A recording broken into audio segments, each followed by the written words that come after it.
were you when you started playing mandolin? Mandolin I started when I was about 15. And did you play anything before that? Yeah, I started playing guitar when I was about 11.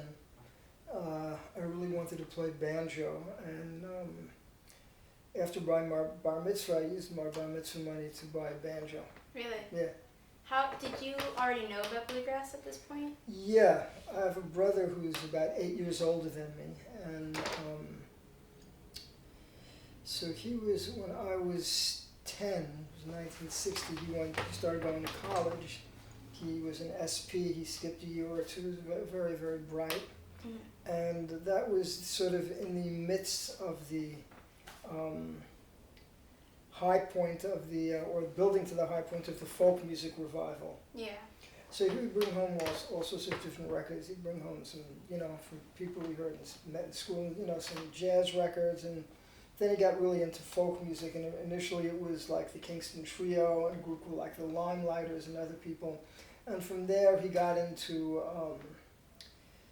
Joan Baez and Bob Dylan, this would be their initial recordings, and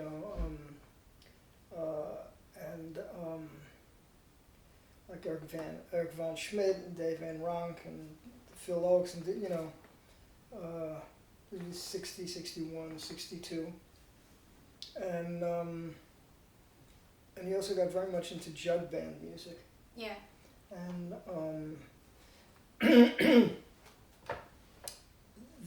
we come from sort of a musical family, so that sort of really hit pay dirt for him, because it was part of a whole quote unquote show. But him and his friends formed a jug band, and they used to rehearse at an apartment in Jackson Heights. And one of the guys, a person named Peter Gold, was a banjo player there. And around this time, my brother started bringing home some bluegrass records. First like the New Lost City Ramblers, and then another record was a record called it's called Mountain Music Bluegrass Style, and I think Mike Seeger had put it out on Folkways. It was a compilation of all the great bands that were in, not all, but a lot of the great bands that were in the Baltimore, D.C. area back in the late 50s, early 60s, Okay. which is really a hotbed. And you had,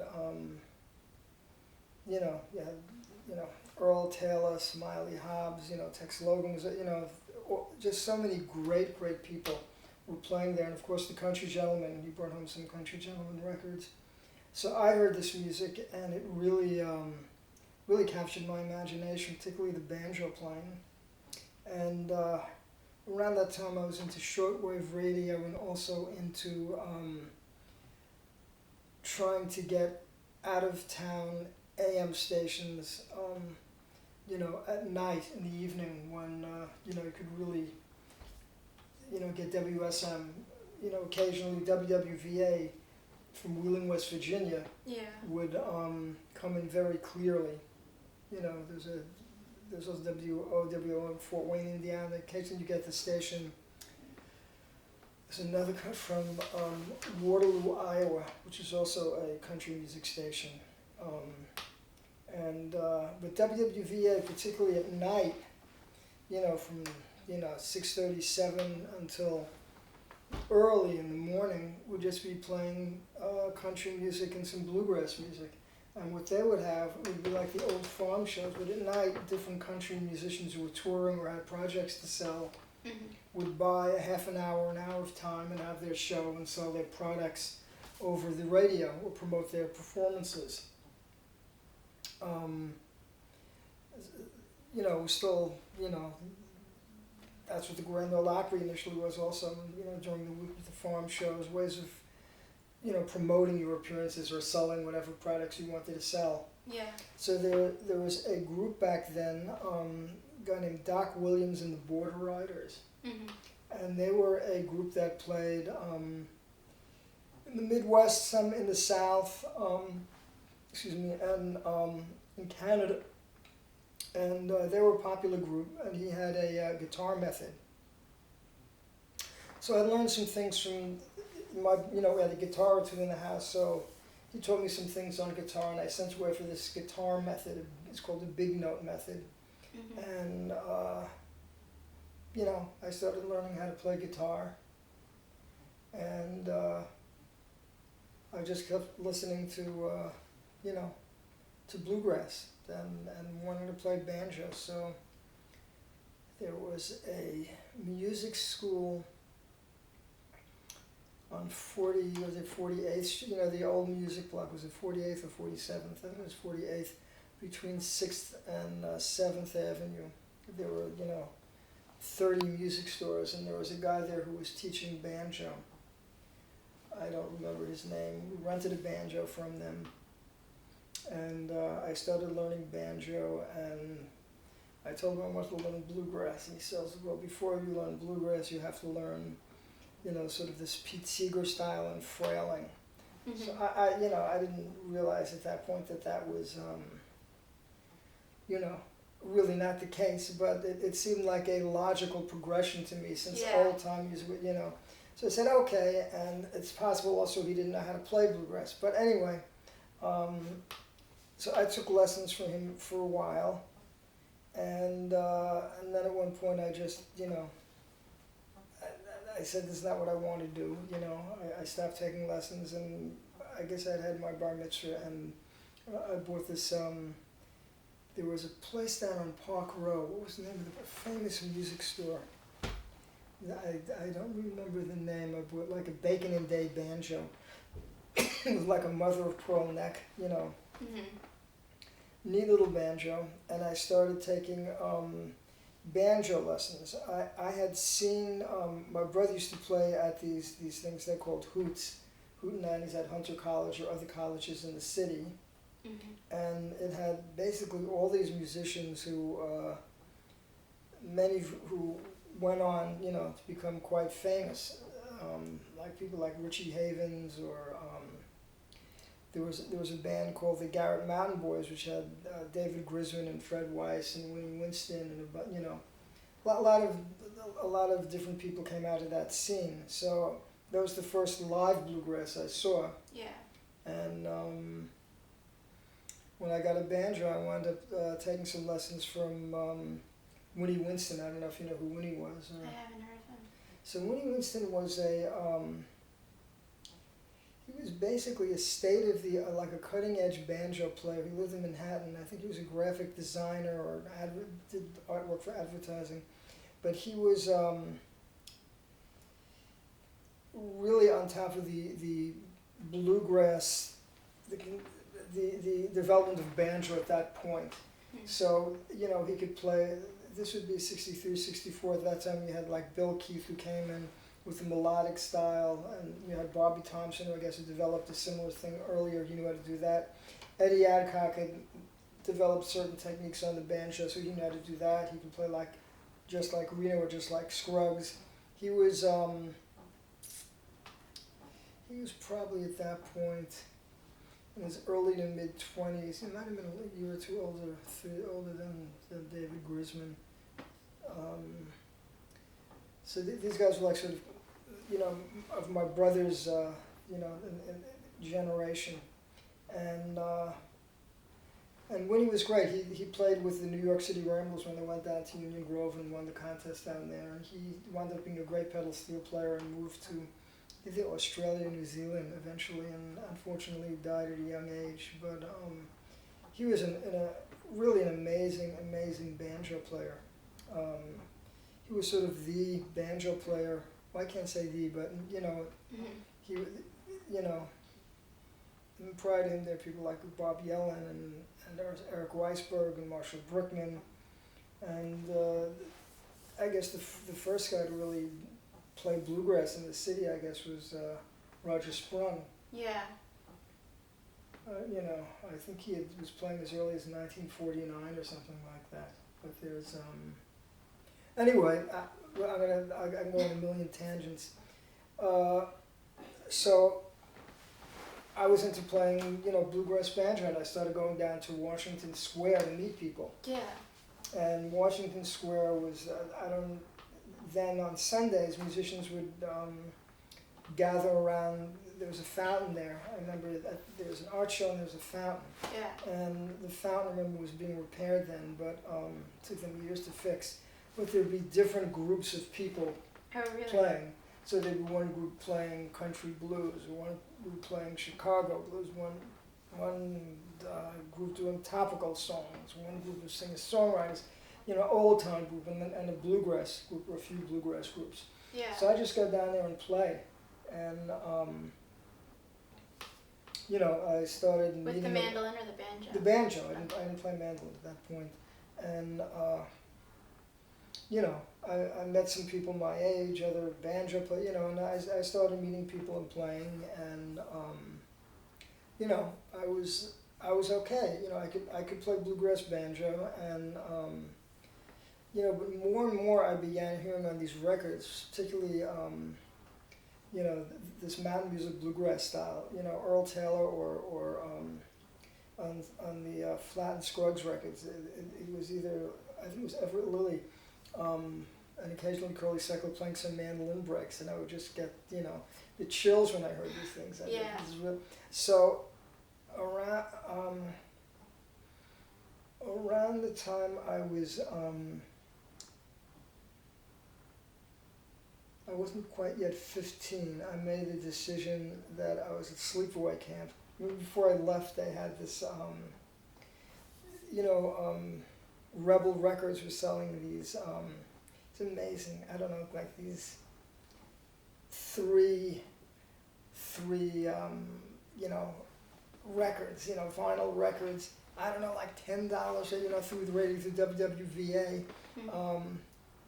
And it had like all this just great bluegrass. This guy named, there was a singer from the 50s and 60s in Niagara named Pete Pike.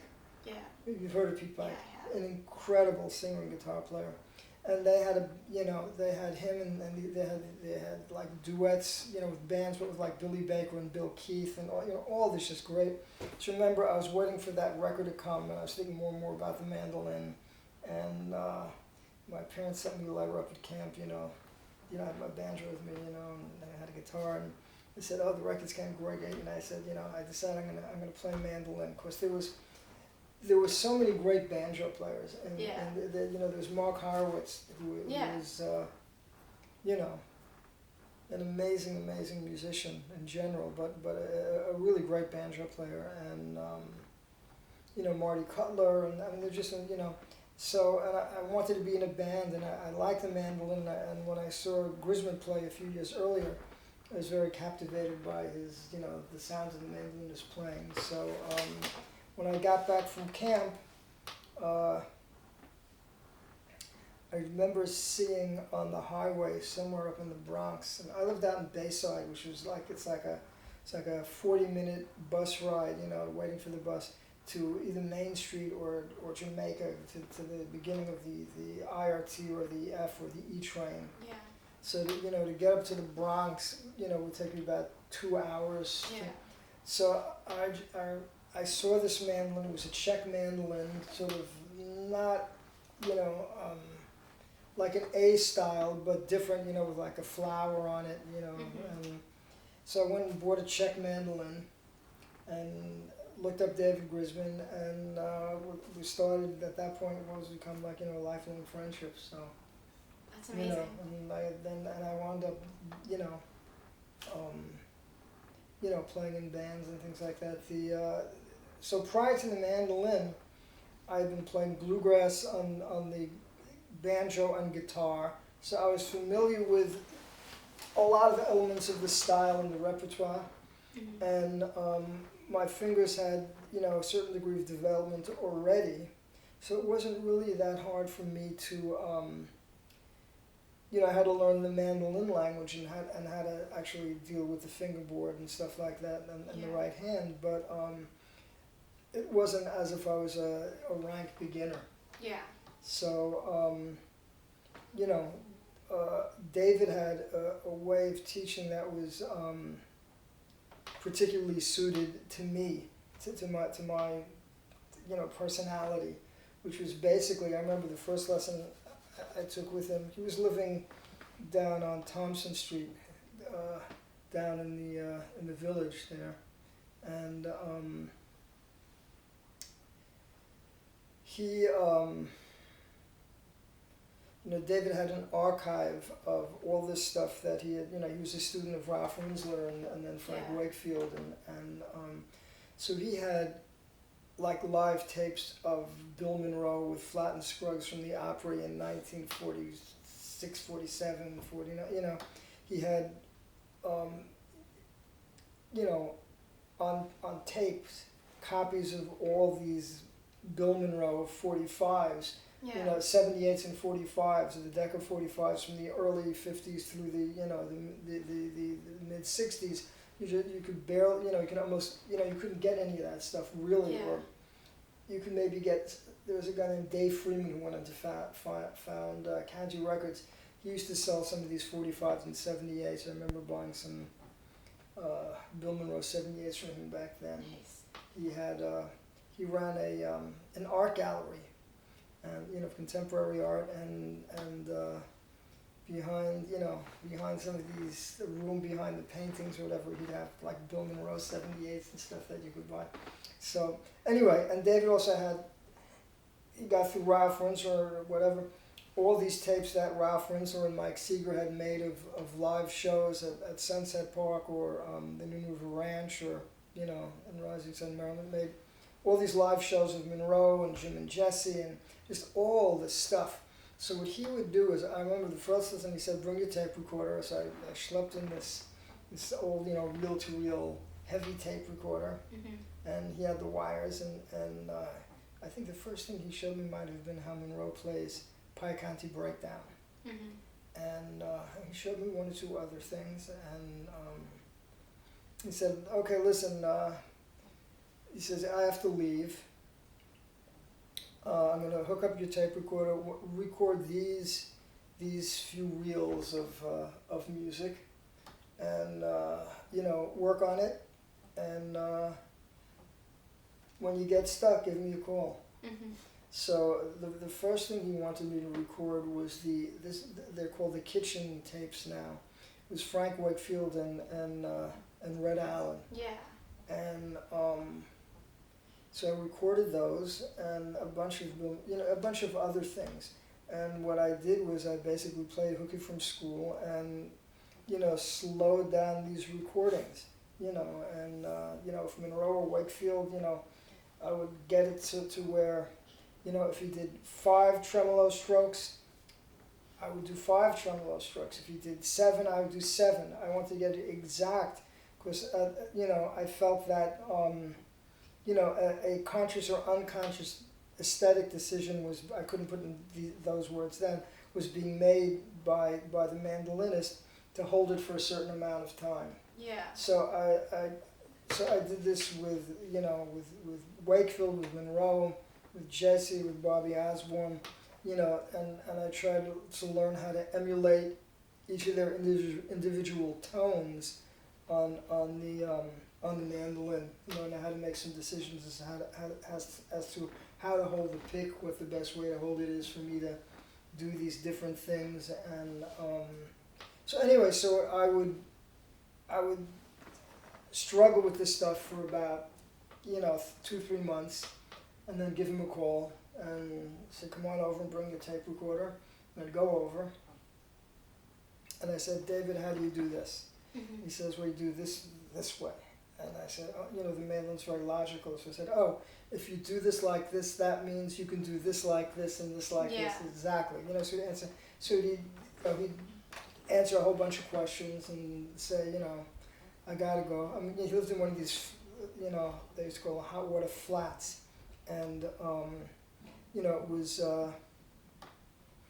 it was sort of like if you walk into the kitchen, and I think there was a bathtub in the kitchen with the top on it, and then one room, which was the living room, sleeping room, and there was a communal bathroom in the hall for all the different apartments. Wow. So anyway, he says, I have to go, why don't you record this and this?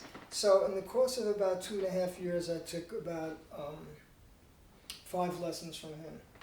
And in the meanwhile, I wound up playing with a bunch of different bluegrass bands in New York, and wound up playing at the same hoots that my brother's band had played on, and you know, playing at college radio stations, and you know, doing all that stuff. So that's you know, and also being, you know,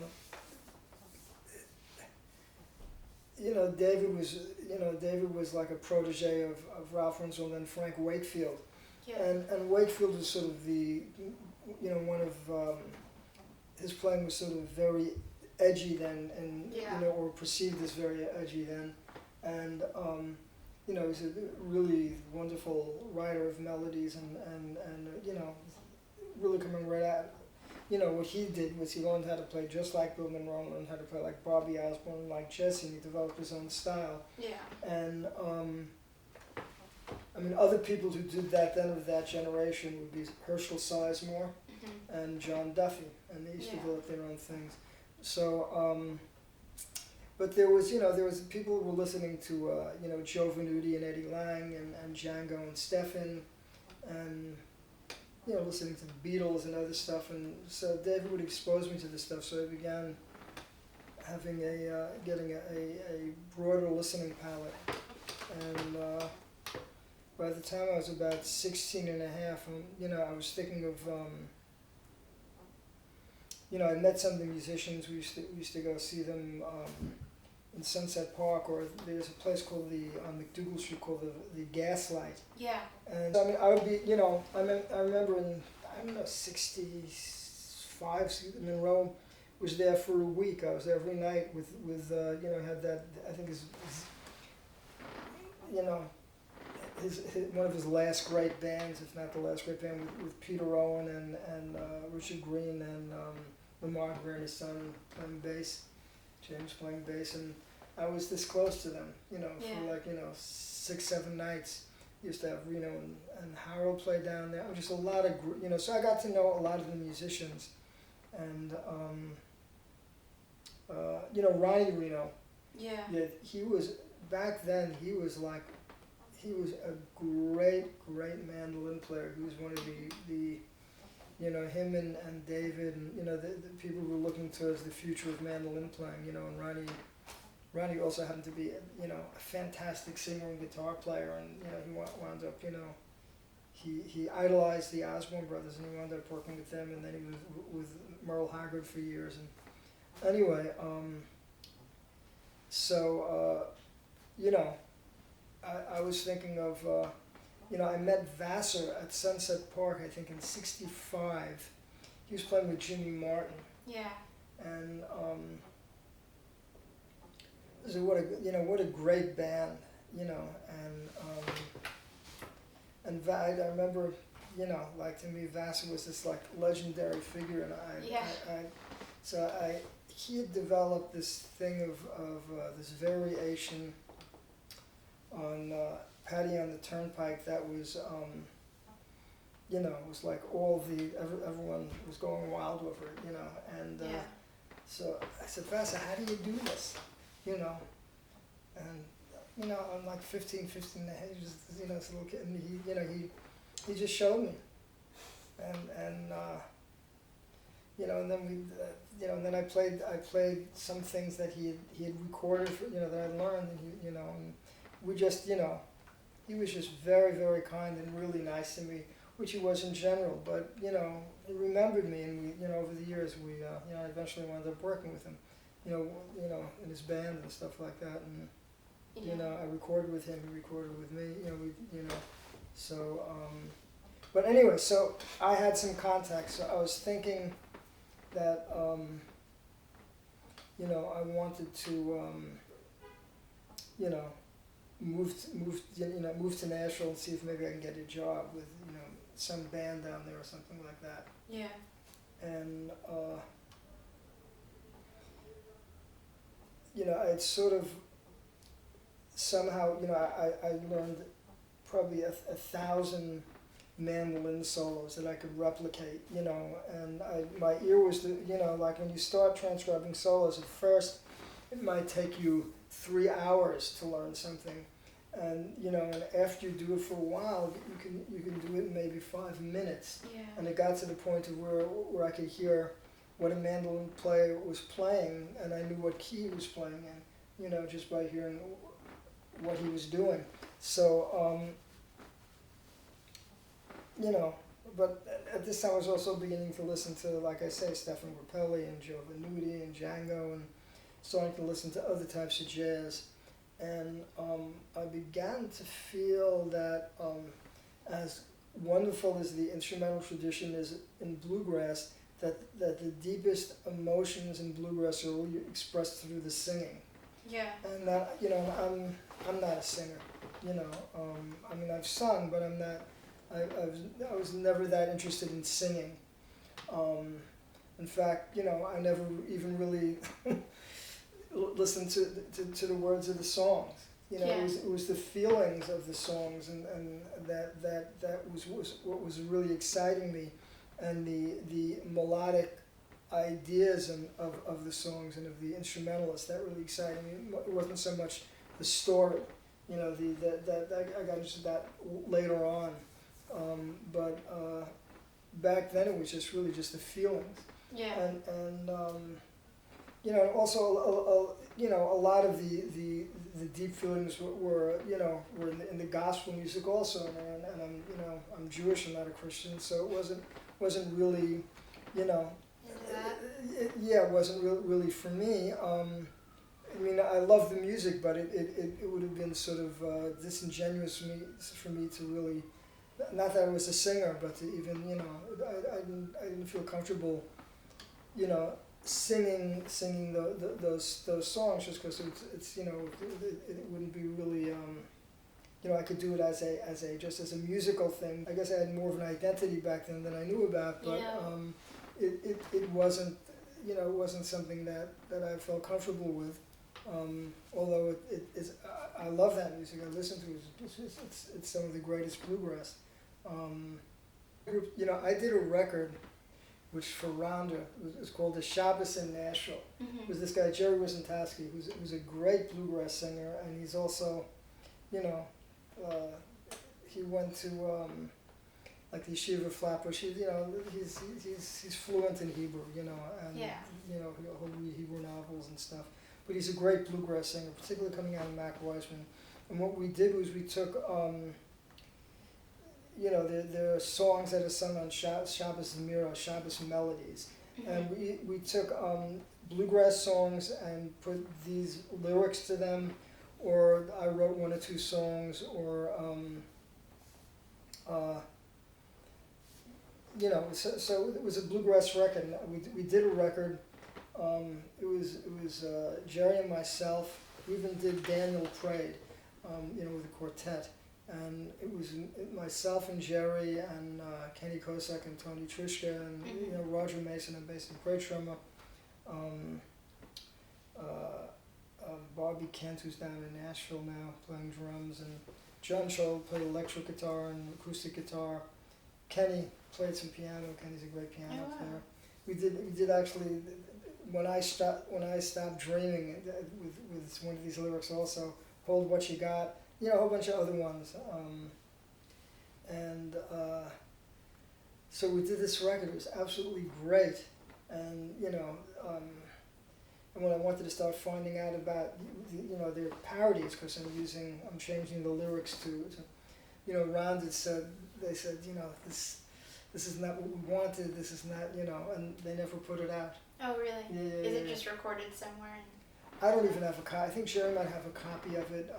I know the guy who produces my records, Ed Haber, bought a whole bunch of tapes from a studio that went out of business. There's a big studio in Brooklyn called Systems 2.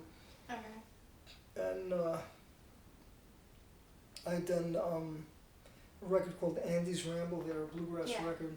And then I did a bunch of other, I think more Jewish-oriented recordings there. And so he just bought a whole bunch of tapes, and he was hoping to find the master for, Shabbos in Nashville. I remember we did that. That was just when Pro Tools were coming in, and I remember the engineer there showing me, you know, this stuff, and he says this is going to totally revolutionize the whole Yeah. recording industry.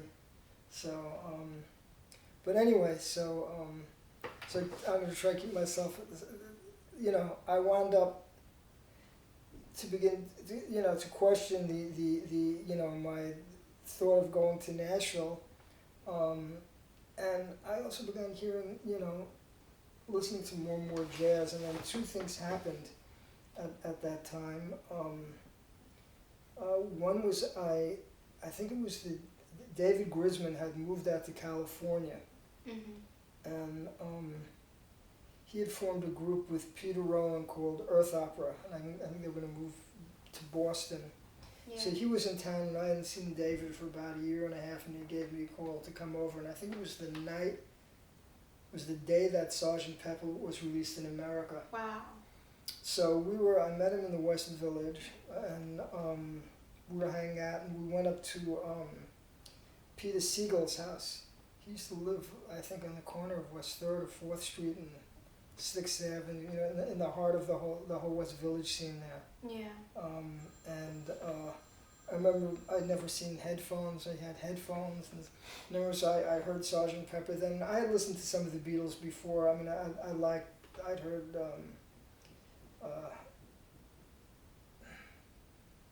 Could it be that was that before? I forgot. Anyway, there are certain songs of theirs that I really liked that I've heard of theirs, and so David said that he had sold all his bluegrass records. He wasn't interested in playing bluegrass, and he was playing electric mandolin. Yeah. In Earth Opera. We put like these sort of day glow things on the mandolin, and he was interested, you know, like people from San Francisco back then. Yeah. And I said, yeah, David said, that's what I'm going to do. You know, David was a bit of a role model for me, and so I decided, you know, I was going to. I had an F5, you know, from the Lore. We got it from a place in, you know, Lincoln Center, a place called Lockers. They used to sell instruments. Oh. That was the remainder of my bar mitzvah money. I think it was like $600 then or something like that. Oh. And it was not a great Lore, but it was a Lore. Yeah. And it was an F5, and it seemed to be, you know, like. The F5 sort of gave you an air of legitimacy, you know, back then, you know. For sure. And because up until then I'd been playing like a fantastic Gibson A F-hole model that I removed the finish from and sanded down the top, sounded great. Anyway, so I sold my F5. I had somebody give me like a cheap harmony mandolin or something like that. You know, not a very good one, and but it was okay. I mean, it's okay for what it was, you know, Yeah. F-hole, and I sold the mandolin, and I remember hearing on the radio it's a record called Albert Ayler Live in Greenwich Village, and Albert Ayler was a phenomenal saxophone player and composer, and he really at that point in his career, he was playing music that sounded almost like bluegrass tunes or Salvation Army tunes or Balkan tunes, and they play the heads of the tunes over and over, very sort of heartfelt, emotional, simple, folkish type heads, and then they go into these wild explorations with sounds and shrieks, and the drummers would be playing just like, you know, there was no time, it was all robotic, just exploding drums. And so, you know, I said, this is what I want to do. I said, this was it for me. I wanted to, I thought that since I didn't sing, but I thought like a lot of emotions could be expressed through a wind instrument. Yeah. And I didn't want to say, play guitar or violin, because I thought the bluegrass ideas I had would be there very much, and I wanted to start a new slate. So I got into saxophone, and like David did, I sold my bluegrass records, I sold my F5 and bought a saxophone, I was like, 18. I went to Europe for the summer. We went with two friends of mine, and so at that point, I pretty much thought I was out of bluegrass. So you talked a little bit about Breakfast Special. Right. But how did that band start? Okay, I was, let me see. So I was like 17, whatever. I was playing sax. I started studying with some guy, Mark Harris's brother. He's a great jazz piano player. And I asked Mark to ask his brother, I want to learn saxophone. Yeah.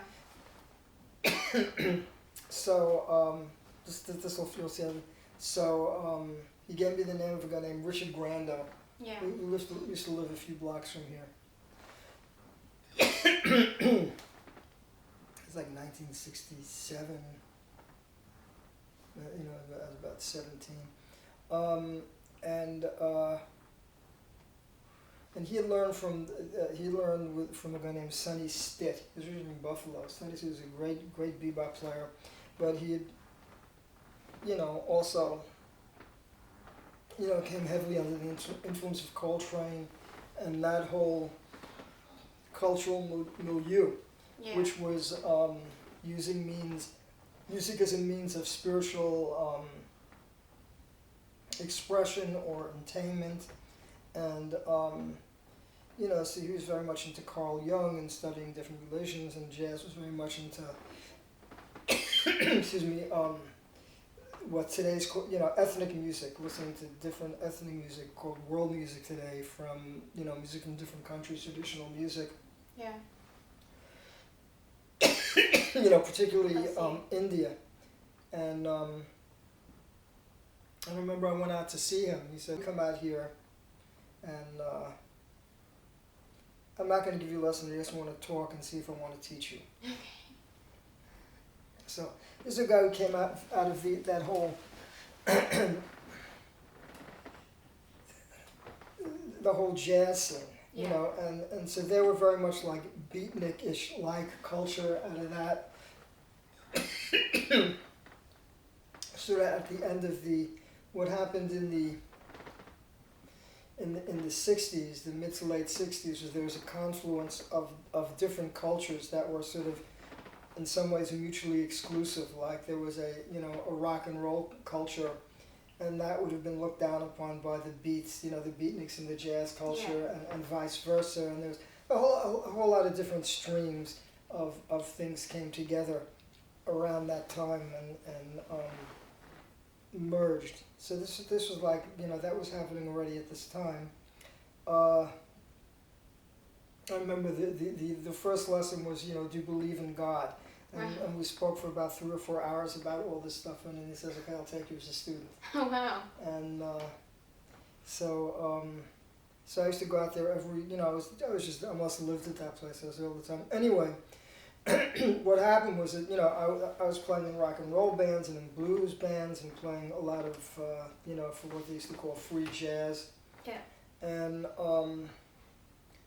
it was time to go to college, and I wound up going to this place called Franconia College, which was an extremely progressive college. And I remember there, like, I had a Thelonious Monk tutorial, and there's a thing on homesteading, it was crazy stuff. And all I did was play music, and I decided after one term I couldn't justify my parents spending this money. Yeah. All I wanted to do was play music, and I had been, playing mandolin all along, but I started playing it in freestyles or in ethnic styles, or, so I came back to New York, and I needed to make a living. I wanted to move out of my parents' house, and I began, so I worked as a messenger. I worked in a delicatessen, But at night, I realized I had to start making the scene.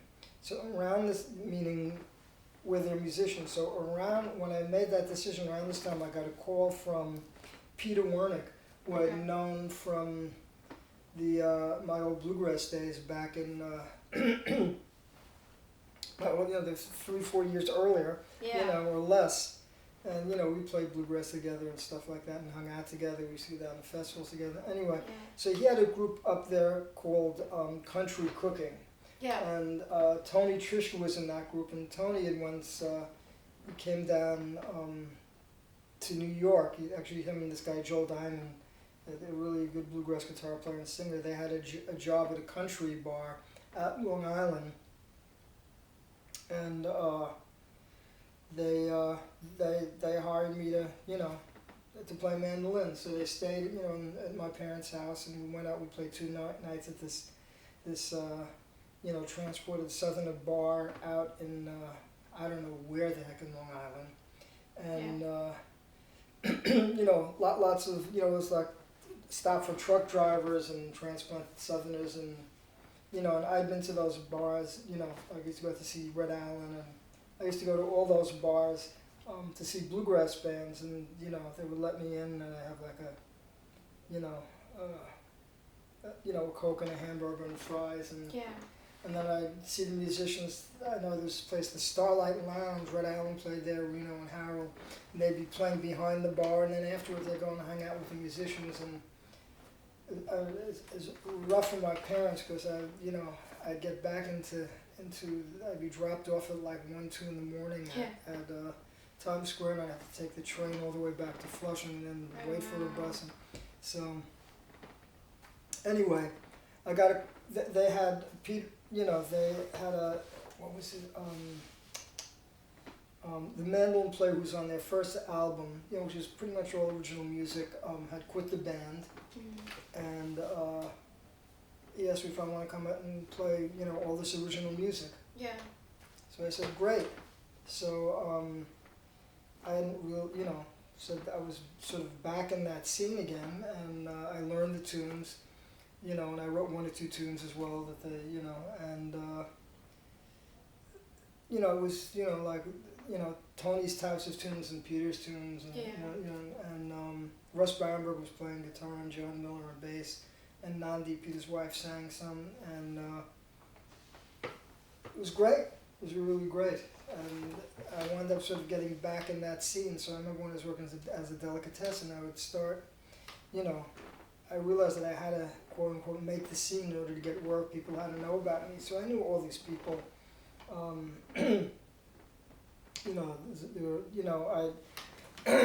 I'd known David Bromberg from a few years earlier, my bluegrass days, and he would play and stuff.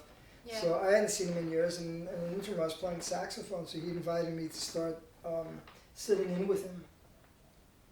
And he was he just put out his first record on Columbia, which was a big deal back then, and he was a very sort of prized studio guy. He had played on Dylan stuff and other things, and I think he had George Harrison on his first record. Wow.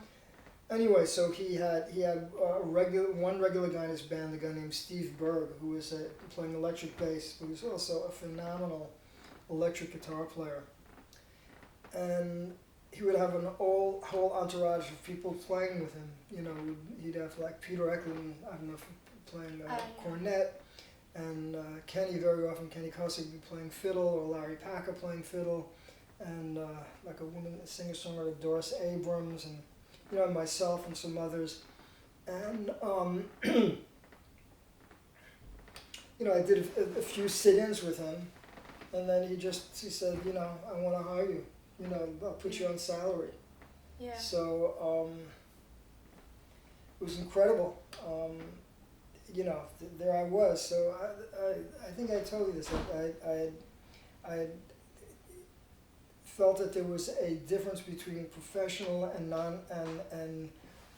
paraprofessional. Yeah. And it was, to me, it was like sort of an invisible screen, but I could very much feel it and see it. And he hired me to go out on the road for, it was 2 or 3 weeks out in Chicago. And I told you, should I tell it again? I don't know. Sure. We went out there, and that night we got there, we went to see, I think it was John Harford, who had Vassar playing with him, so it was great to see Vassar again. And then, there were some people there who I knew from the bluegrass scene, a guy named Rick Ryman, and some Bob Hoban. I mean, there's a bunch of things I'm sort of leaving out. prior, but and we went to see Mother Earth. I was a big Mother Earth fan. It's this woman Tracy Nelson, who was an incredible singer. You know, like a different than Janis Joplin, but equally great, and had an incredible band. And I sort of, her and her manager Travis sort of took me under their wings, and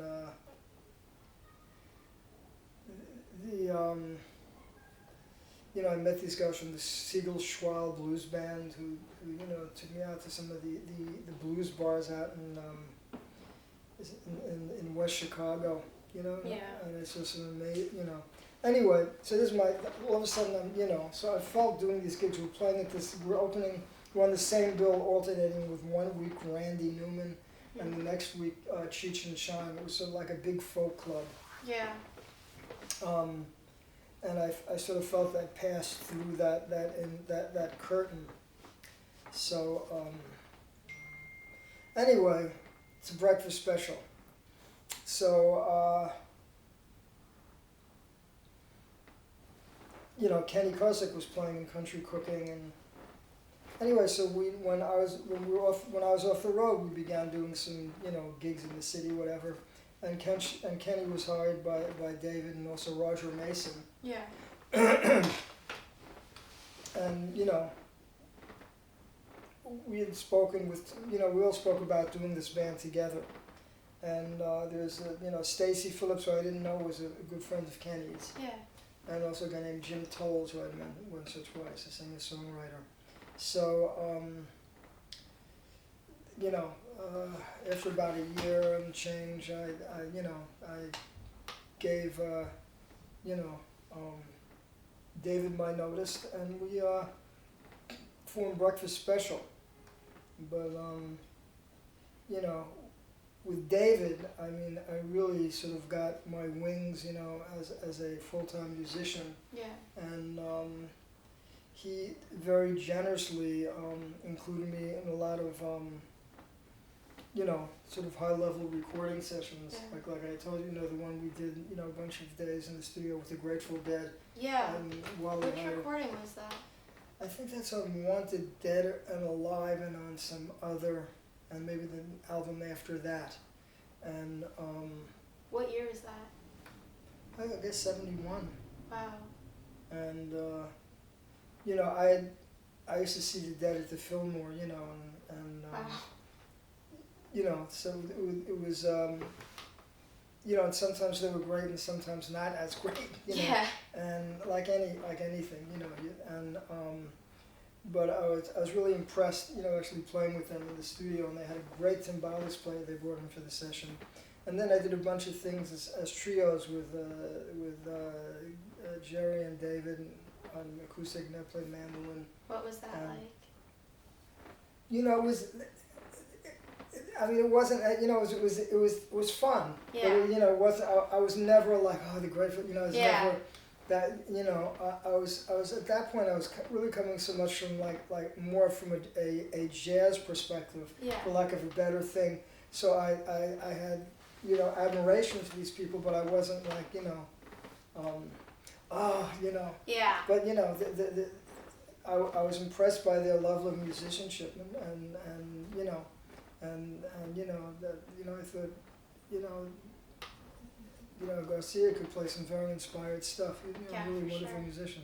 So I really enjoyed that, and it was just crazy to me because you know, less than a year earlier I'd been playing in like, you know, garage rock and roll bands and blues bands, and here I am like at Wiley Hyder, which is sort of like the state of the art studio in LA, sort of the height of that scene. You know, doing these sessions with the Grateful Dead, and we also did a bunch of rehearsing and, you know, things with Dylan. I mean, I was on some sessions that, you know, Dylan was a sideman on as well, and I got to meet and record with Flacco Menace, if you know who he is, and you know, a whole bunch of other people. So I mean, we did stuff with Jackson Brown and Ryan, you know, different people, and you know, David was really generous. You know, I got to meet at some of these sessions, you know, Arif Mardan and Jerry Wexler, you know, the producers at Atlantic who really enjoyed my playing and, you know, Yeah. said we should do this and that, which, you know, for whatever reason never happened, but, you know, it was nice. It's nice to be, you know, Yeah. noticed, so to speak, you know, in a scene like that. And so I really, you know, and David Bromberg, he was the first person to commercially put together like a real roots music show. He would combine in one show like topical singer-songwriting music, country blues, Chicago blues, rock and roll, you know, bluegrass, old time. Yeah. He would just put it all together, you know, like a you know, the rings circling Saturn.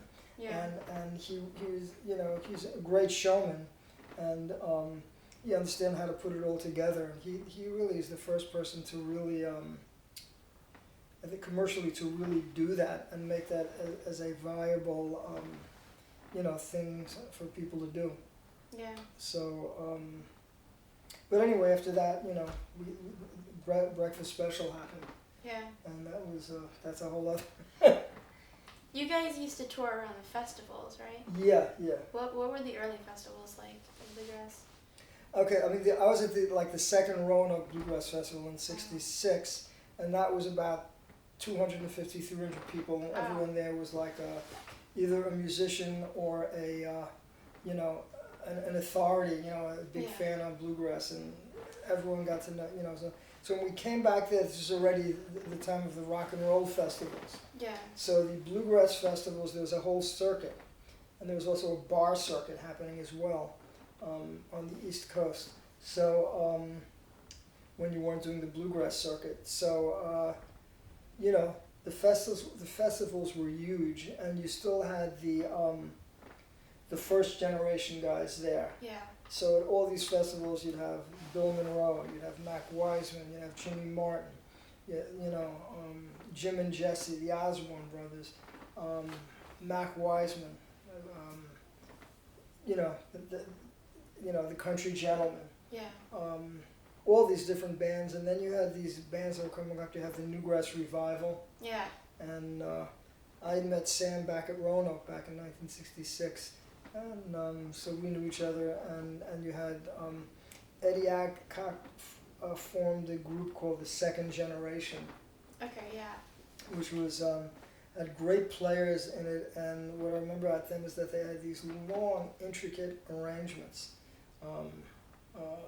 You know, really very sophisticated stuff. And, you know, I mean, there were other groups happening as well. So we began just sort of playing on that scene. And I mean, it was a little unusual for me because I, you know, I had thought I'd be playing different music and other stuff at that time. But it was great, you know, being in that scene and connecting with all those people, and you know, that's where I you know, in those festivals, that's where I met Ricky Skaggs. Yeah. I think the first time I saw him, I don't know if it was with Ralph Stanley or with the Country Gentlemen, I forgot. I remember I hadn't seen Ricky in years, and he invited me, it's maybe 10, 12 years ago, he was playing at Lincoln Center, he invited me to come down and sit in. Oh, wow. Like out of nowhere, gave me a call, and he said to me, he said, yeah, we used to, he says, you know, because they had to wear these suits or these things, you know, and he says, we used to really envy it. You come on there, you know, t-shirts and shorts, and you were sweating. Yeah. Okay, so you've been playing in the scene since you were a teenager. Right. And that was in like the 60s and 70s. Yeah. And now it's like 2019. How have you seen the scene in New York change since you've been playing in it? The bluegrass scene. Yeah.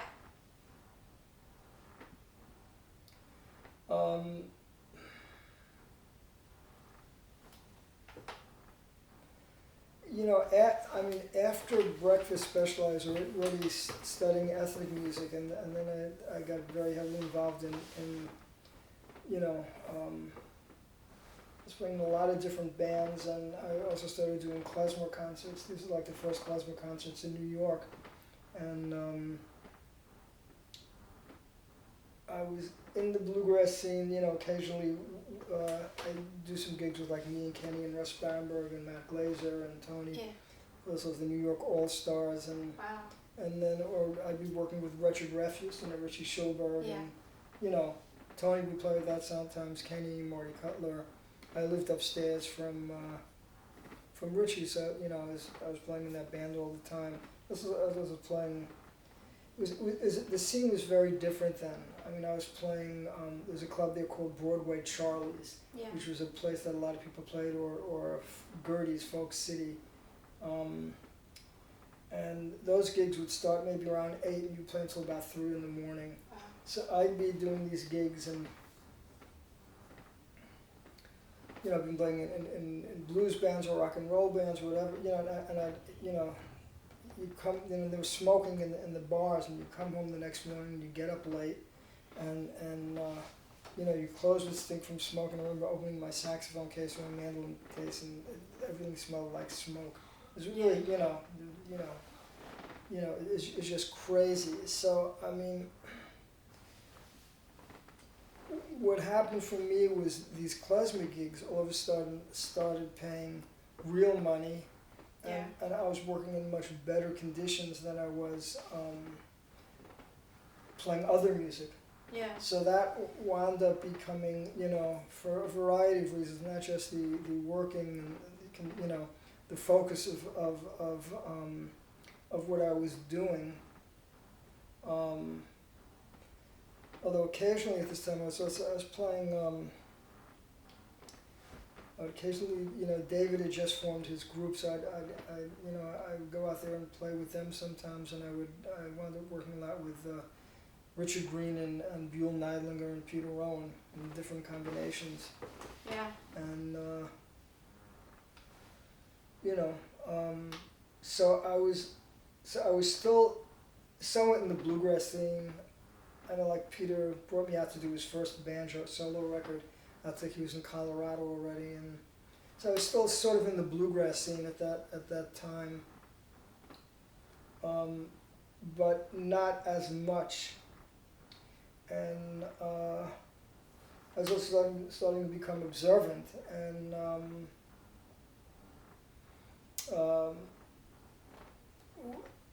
once I became observant, that just cut out a lot of Yeah. you know all festival work, bluegrass festival, you know, because it was, you know, Friday nights, no, and particularly in the spring and the summer, Saturday nights, you know, no, and Yeah.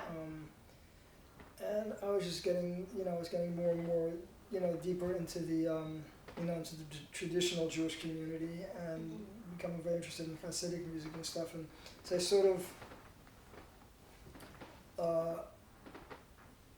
was not really on the bluegrass scene so much. Yeah. I remember in the period leading up to that, I did a record down in Nashville at Vassar Studio with Vassar and Jimmy Buchanan and Russ Barenberg and Bella and what's his name, Jerry Douglas and Marty Confused, the bass player, came down with me, and Yeah. and then around that time I also did that. You know, a little later I did the record Andy's Ramble. So, you know, I always sort of had interest in playing the music, but I wasn't really part of the scene. I Yeah. occasionally do a Wretched Refuse gig, but not so much. So there was a whole period of time where I was, other than privately, not really playing any bluegrass publicly, Yeah. or so much involved in what was happening in the scene or whatever, until a number of years ago, when you know, I felt the need to do weekly gigs, Yeah. and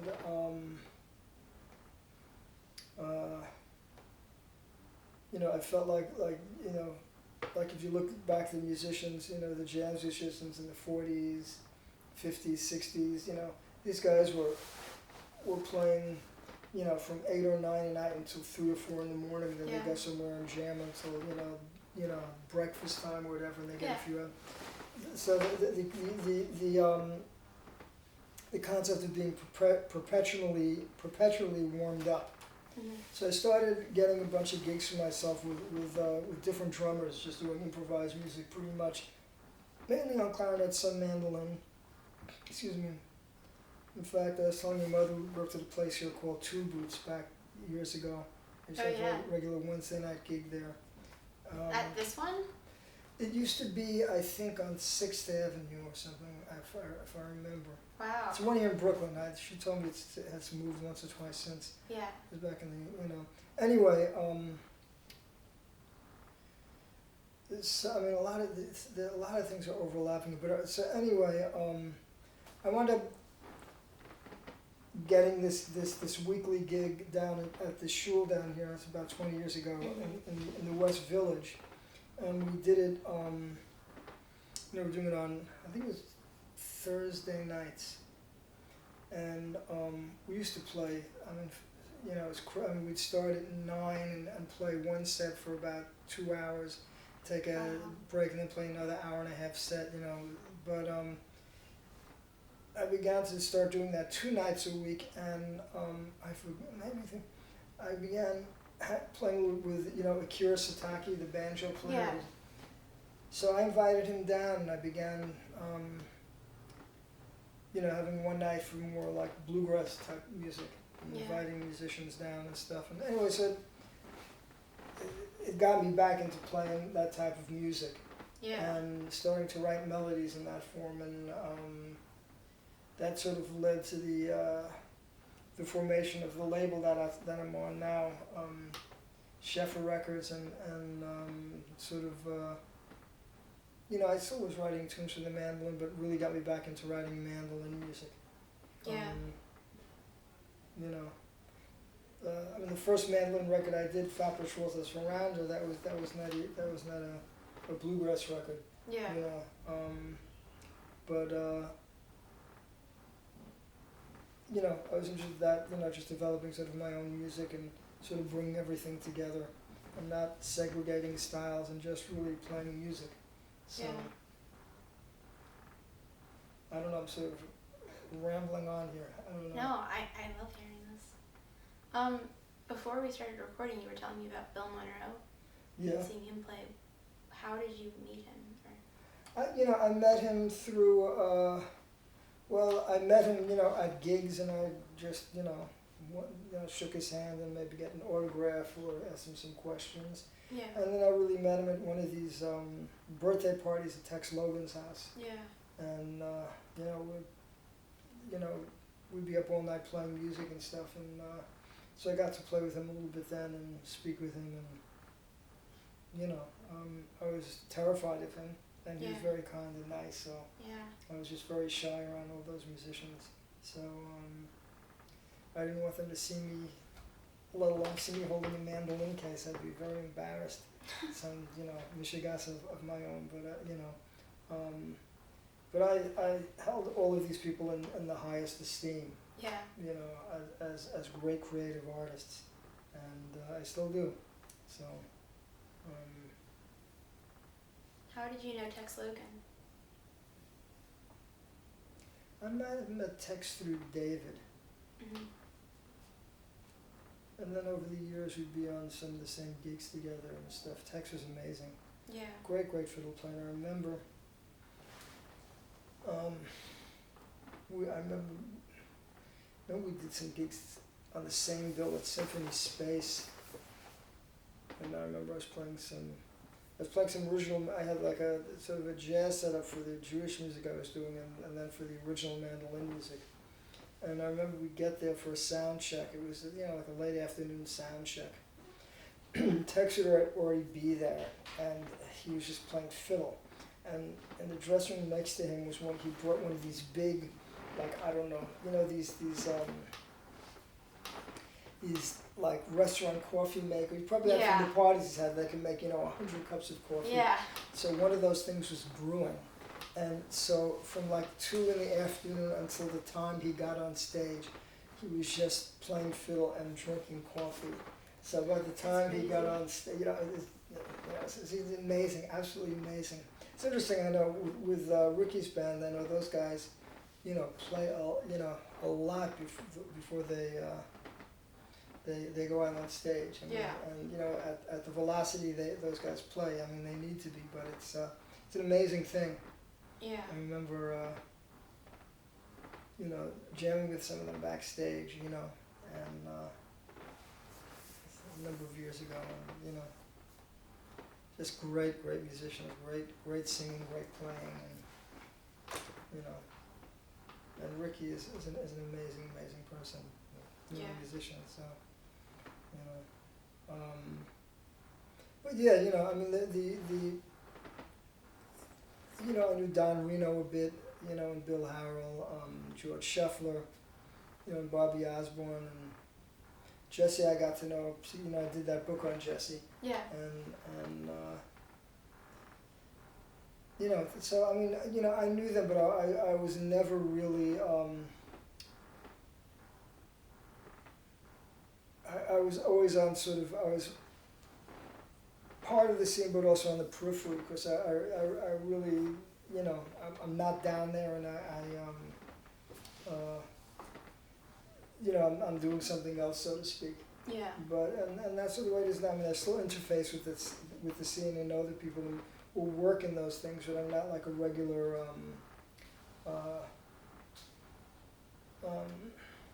I don't know how you say it.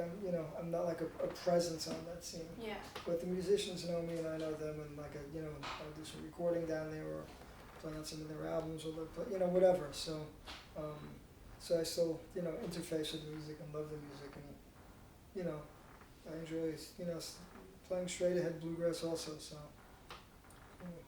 I have one more question. It's kind of an odd question. But if you could describe bluegrass, like the scene or the music, in a word or a phrase, do you have one? The scene the scene changes. The music,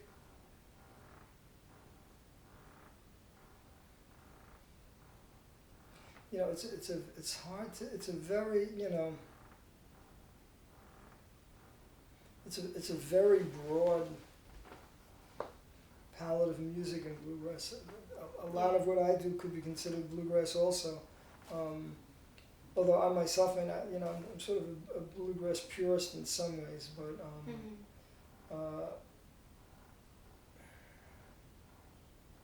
in one word. I'm sorry.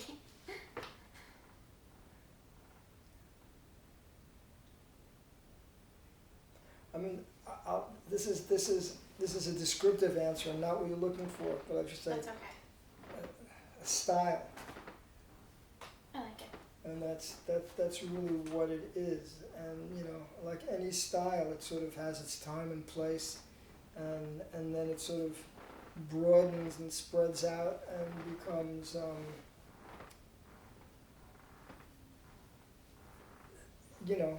it just changes. And some people want to maintain a fidelity to the original style, and others just because they're in a different time and place and hear different things, play the music differently. Yeah. And some of it could be coming out of the original style, but seemingly bear very little relation to it, but they still have, it's still coming out of that. So I mean, for me, pretty much everything I do, no matter what style of music I'm playing, whether it's a traditional style or just my own music, or other styles that are maybe not as traditional, bluegrass still is informing all of that. Yeah. Particularly Bill Monroe, but others, Vassar and all those guys from back then. I mean that was just such great music. Yeah. Such great music. Someone once asked me if I feel that these it's in danger and I don't think it's of being lost, and I don't think so at all. Because there are people who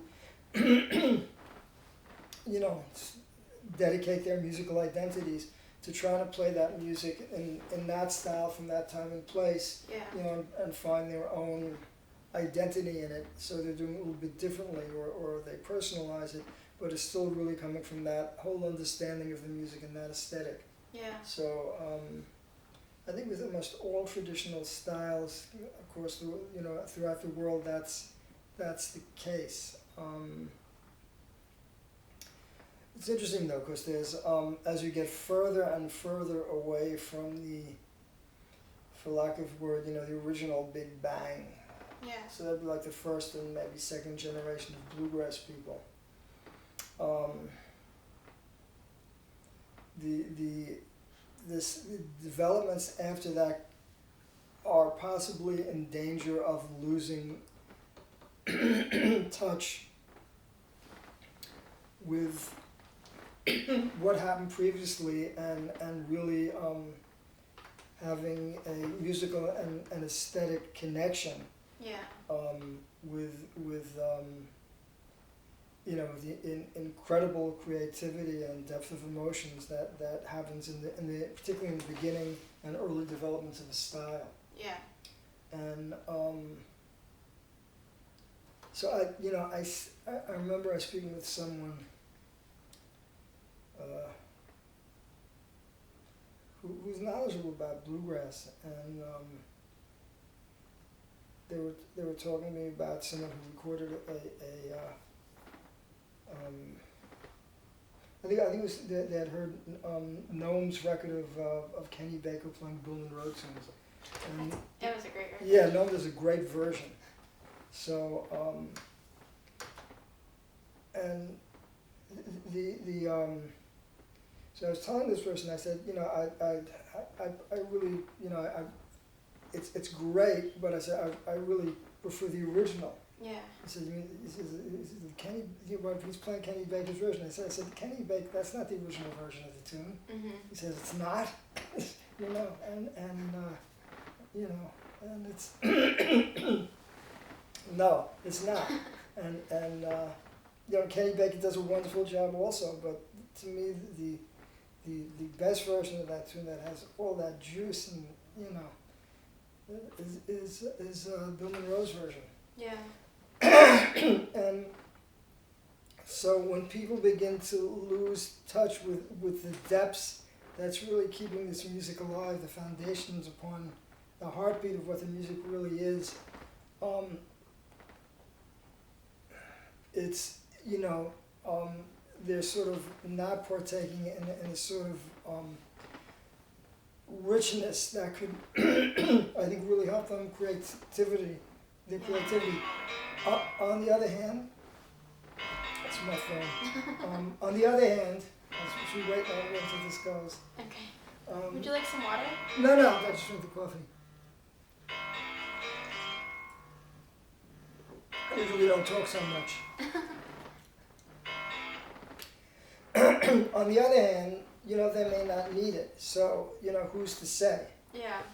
But, I'm like, I've spoken to musicians of different, I was just speaking to an Indian classical musician. And he said that all the great Indian musicians say the same thing about the musicians coming up in India now. Yeah. And I see like so much,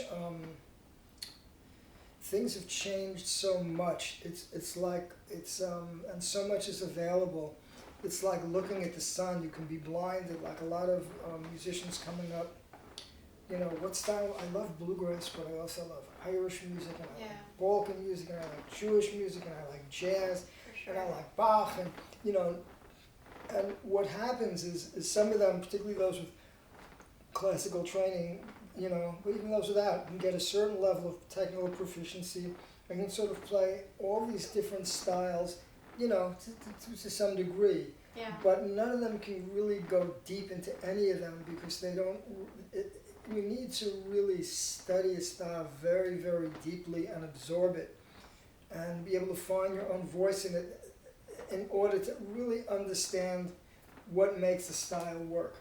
To understand how, understand the different forms, understand the tone that's preferable for the music and why that tone on the given instrument is preferable for that music, what it expresses in that music, understand ornamentation, phrasing, variation, timing, melody, how to play a melody, how to bring out what's in a melody.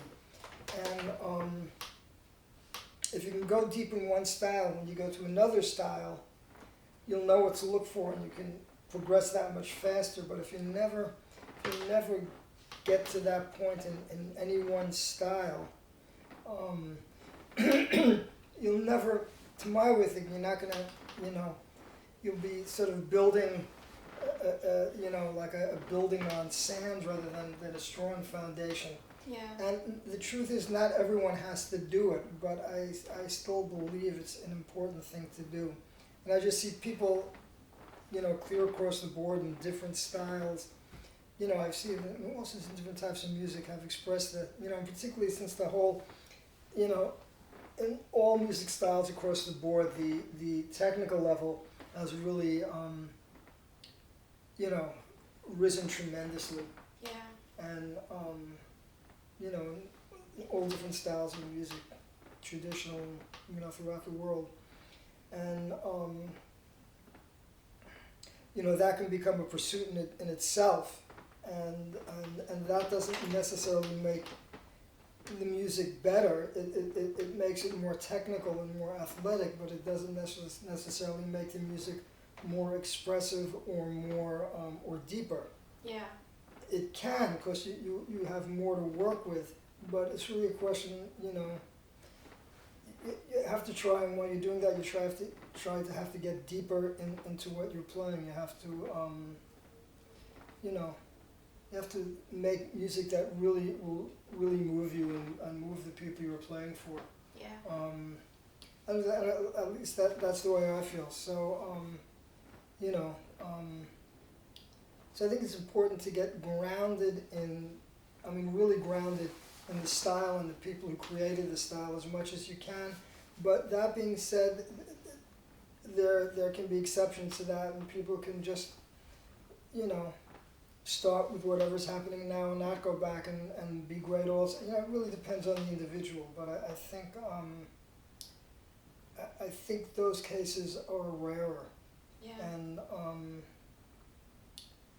but some people don't really need to do that. But most of the great musicians that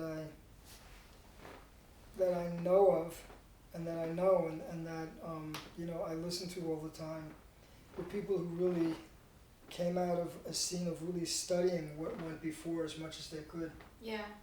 So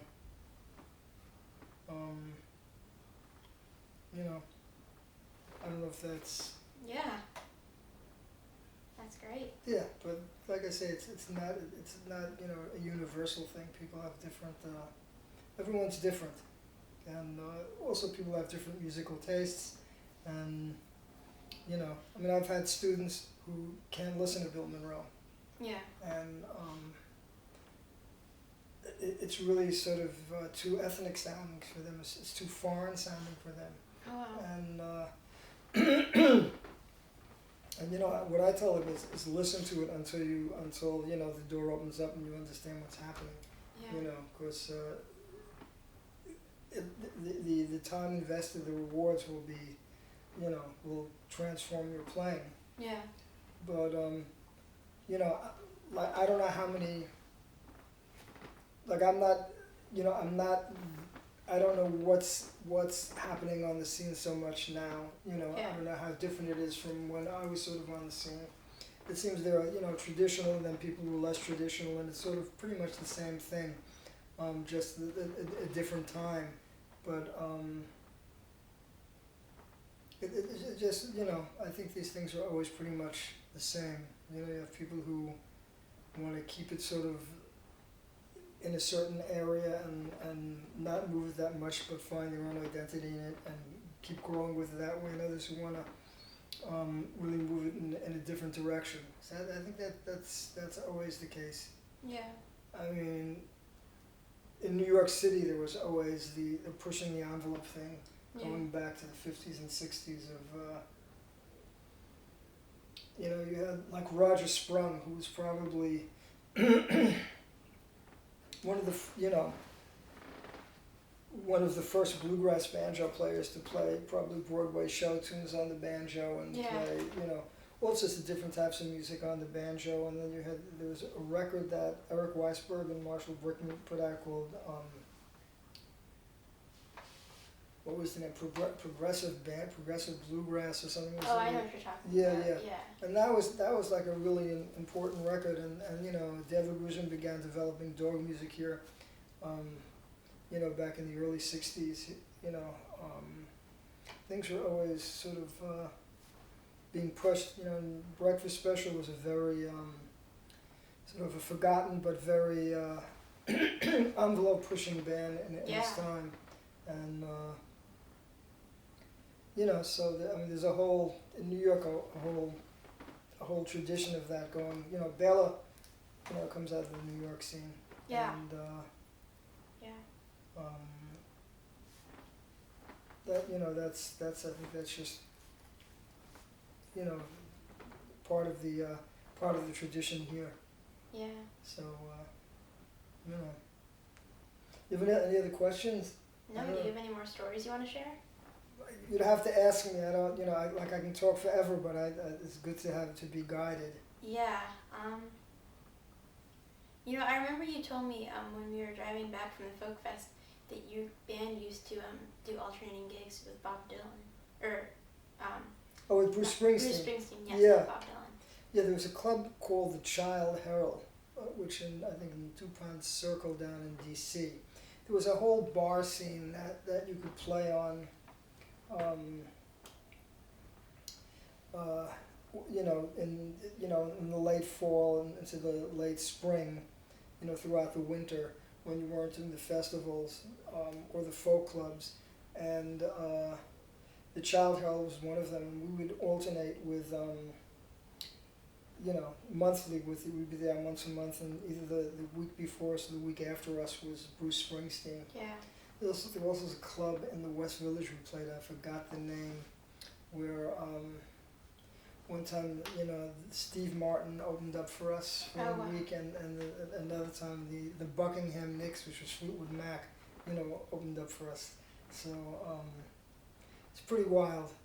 Yeah. But you know, the club gigs and the bar gigs back then were just very, very different. Of course, you'd be playing, like I say, from 8 to 3 in the morning, and you'd be doing, you know, a 2 a.m. set, and people would be smoking, and you'd have all sorts of wild people coming into the bar, and you know, not that you don't have that now, but it seems like the hours are not quite as late, and there's not the smoking, which is a big plus. So. Well, thank you so much Sure. for talking to me. Sure, my pleasure. Thanks for asking me.